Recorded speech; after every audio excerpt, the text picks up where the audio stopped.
बिस्मिल्लाहिर्रहमानिर्रहीम।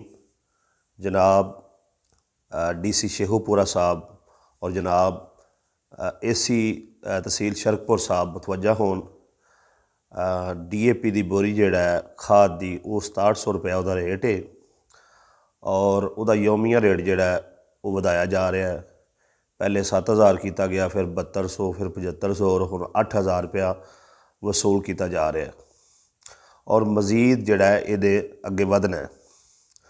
तो जिहड़े किसान ने उन्होंने हुकूमत के अगे गुजारिश है, खसूसन ज़िली इंतज़ामिया अगे और तहसील इंतज़ामिया अगे गुजारिश है कि खाद जिहड़ा वो किसान नूं वाफर मिकदार दे अंदर मुहैया की जाए और जिहड़े दुकानदार हज़रात ने अपने तौर पर इन्हां कोल खरीदारी करवाई जाए, चैक किया जाए। ये मनमाने रेट ला रहे हैं और किसान का माशी तौर पर कतल कर रहे हैं और जो भी रेट है जो रेट गौरमेंट की तरफों है उहदा इन्हों पाबंद बनाया जाए कि उहदे मुताबिक खाद जिहड़ा वो सेल करन।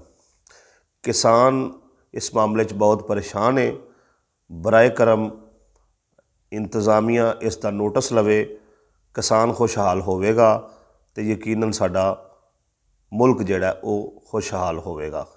इस मामले अगर तुहाडे कोल भी कोई राय कोई मालूमात है कमेंट इजहार करो।